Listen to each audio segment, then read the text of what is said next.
भाई, मुझे तुमसे एक बहुत ज़रूरी बात करनी थी। अपने कमरे से निकलकर अभी अभी बाहर बरामदे में आया रजनीश का बड़ा भाई राजेश खुशी खींचकर अपने छोटे भाई के सामने बैठ गया।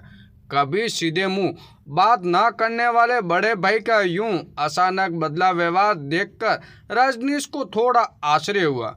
लेकिन वही बगल में बैठी अपनी माँ देवंत जी का लिहाज करते हुए उसने खुद को थोड़ा सेज करने की कोशिश की। भैया, अब तो बंटवारा ही हो रहा है, और वैसे भी आपके लिए जायदाद के बंटवारे से ज़रूरी तो कोई और बात हो ही नहीं सकती। भाई, मुझे पिताजी पर पूरा भरोसा है, वो हम दोनों के बीच अपनी जायदाद का बराबर बंटवारा करेंगे।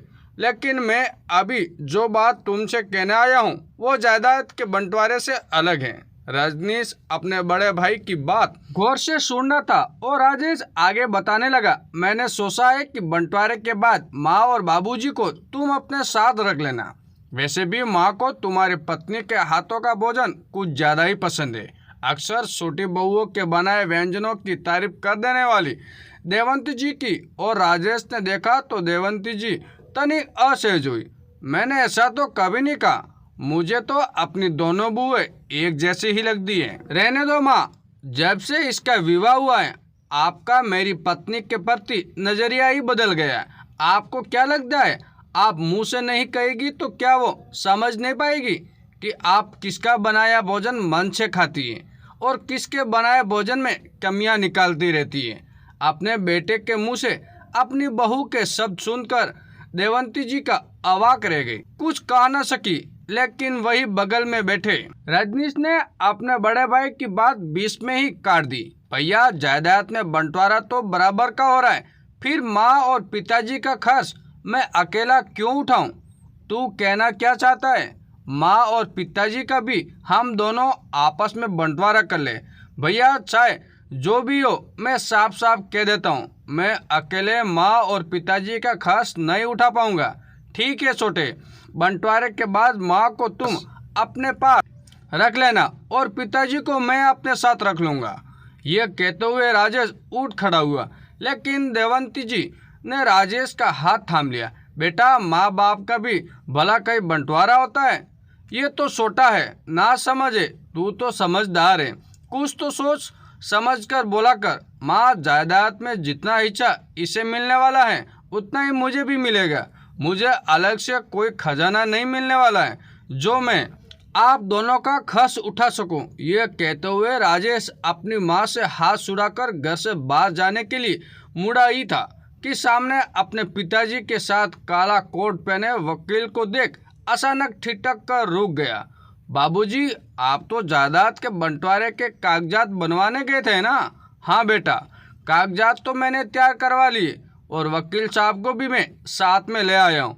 ये तुम दोनों के बंटवारे के नियम समझा देंगे। ये कहते हुए विभूति जी अपने दोनों बेटों के साथ वकील साहब के सामने बैठ गए। बेटा, वकील साहब ने बंटवारे के जो कागजात बनवाए हैं उनके अनुसार मेरी जायदाद के 3 हिस्से होंगे। लेकिन बाबूजी, हम तो 2 ही भाई हैं, फिर 3 हिस्से क्यों? राजेश की जिज्ञासा बढ़ी। विभूति जी अभी अपने बड़े बेटे की जिज्ञासा का कुछ निवारण करते उससे पहले ही वकील साहब बोल उठे। कोर्ट के अनुसार आप दोनों भाइयों के साथ साथ एक हिस्सा आपके माता पिता का भी होगा।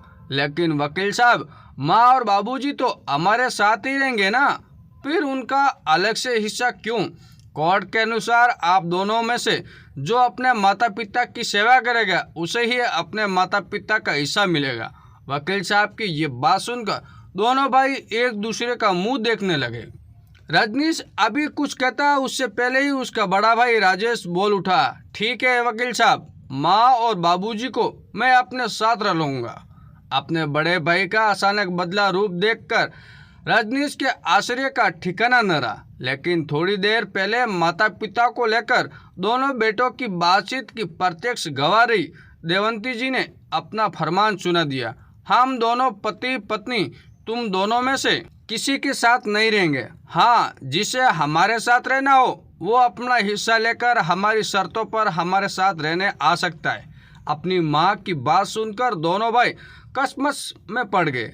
अचानक देवंती जी का इतना सटीक फैसला सुनकर वकील साहब हैरान थे, लेकिन घर के भीतर की अनसुनी बातों का हिसाब रखने वाली देवंती जी का फैसला सुनकर विभूति जी मन ही मन अपनी पत्नी की समझदारी की सराहना कर रहे थे। दोस्तों, ये कहानी आपको कैसी लगी कमेंट करके जरूर बताएं और चैनल पे नए हो तो चैनल को सब्सक्राइब जरूर